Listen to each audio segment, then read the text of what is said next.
Walking out of the theater after watching Civil War felt like a truly frightening experience. In an election year for America, A24 has delivered one of the most bone-chilling movies we will see this year. This movie is a true warning at how America would look like in the event of a civil war, when words aren't enough to solve issues. Before I get into it, spoilers for Civil War. Go check it out if you haven't. War is horrifying. It is tragic, primal, and it destroys the realities of people who are unfortunate enough to experience it. This is often captured by photojournalists who risk their lives to allow the world to experience the reality of war firsthand, to send a message of how innocent people are killed, brutalized, and their lives are ruined over disagreements. Photojournalists make the essential sacrifice, placing themselves in danger to send that reminder that it should never get to the point where people pick up arms. Alex Garland decides to use these heroes as a motif to create an apolitical narrative for the movie to follow. There is no left or right in this movie, just the result of disagreements. Using photojournalists is a really fresh way to show a war movie, as we're all used to watching war movies where certain heroes fight the opposing bad side to win a war. To remove the politics behind war, using a completely neutral entity like photojournalists was essential to ensure that this movie doesn't cross lines of political messaging. Now, before I get into the characters, why don't you press the right button at the bottom of the video real quick? I'm really trying to grow my channel. I'd really appreciate it if you could subscribe. Thank you so much. The main characters of Civil War each represented a different metaphor to me. While Joel represented the embracing of chaos as an avenue to get adrenaline rushes and to be on the precipice of history, Lee is the hardened photographer who is reaching the limit of how many atrocities she has witnessed. And of course, we have the rookie Jesse, who undergoes the horrors of war for the first time. Joel's motive is extremely clear from the get-go in this movie. Get the president's final interview before he's killed or captured. He's determined to get the scoop, whether he dies on the way or not. As he said, it's the only story left in this country.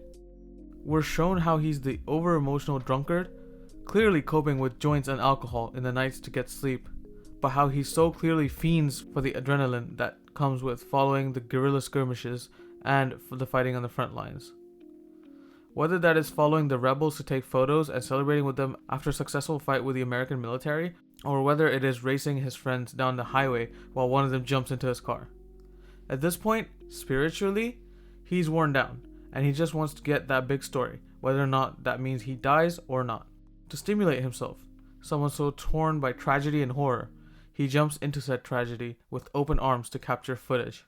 And while he does it, he gives the opportunity of learning what they do to the naive journalist Jesse.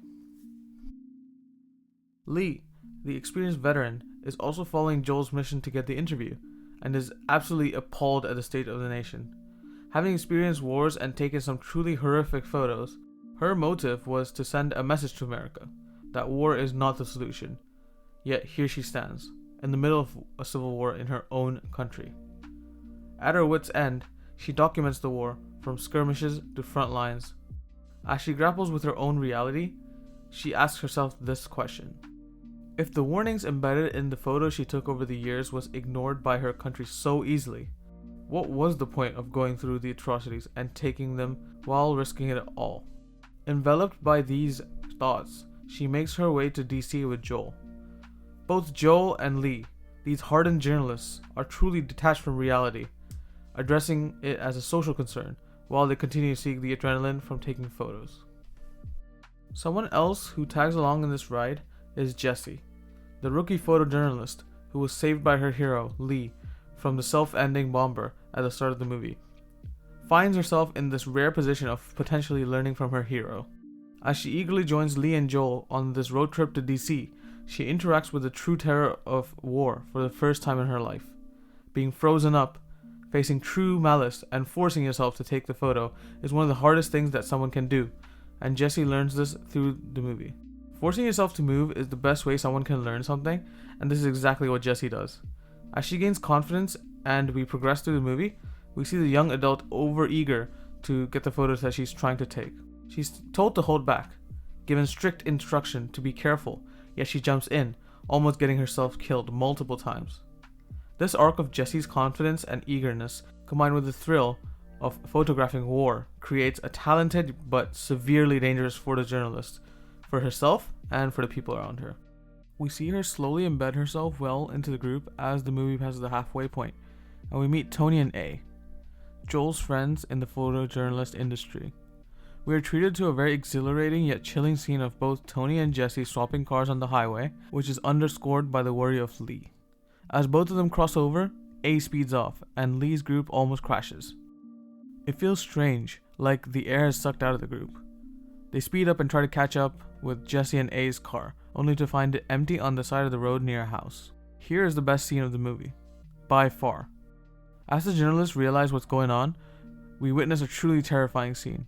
Jesse Plemons, rifle in hand, with red sunglasses, asking questions calmly.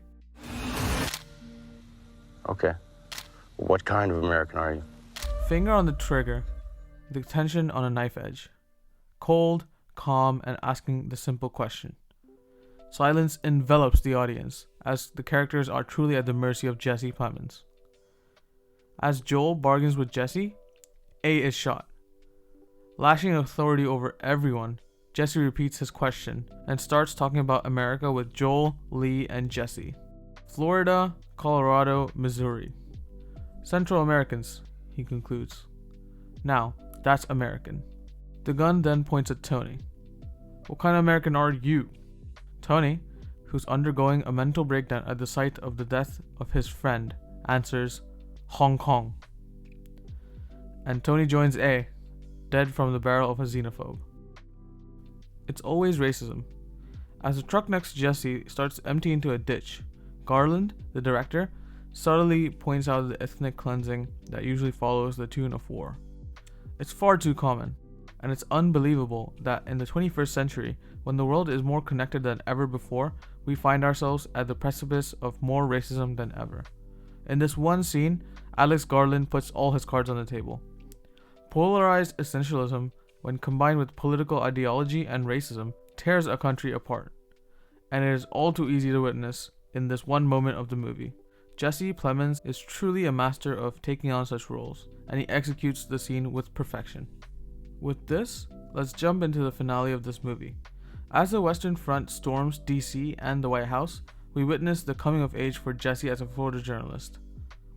Rushing through the battlefield, getting some truly great photos, pushing the limits, almost getting herself shot multiple times, she pushes on. Lee, on the other hand, is shown, curled up in a ball, unable to take it anymore. Crying her heart out, barely able to do anything, she freezes up. The White House is breached, and she collects herself. As the presidential car is destroyed, she realizes that the president is in fact not inside the car.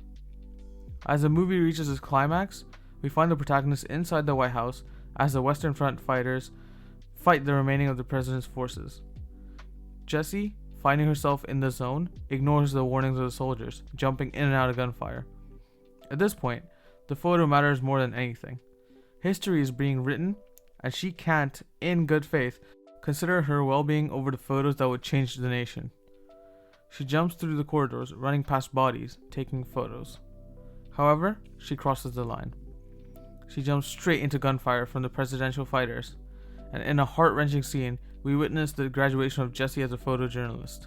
A passing of the baton, if you will, from Lee to Jesse.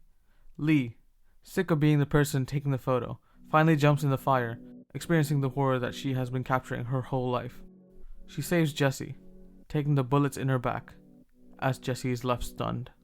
Once again, as Jesse goes through yet more trauma, she finds the energy to get up and continue. She has a mission that needs to be accomplished for the sake of history, and she gets up to continue taking pictures.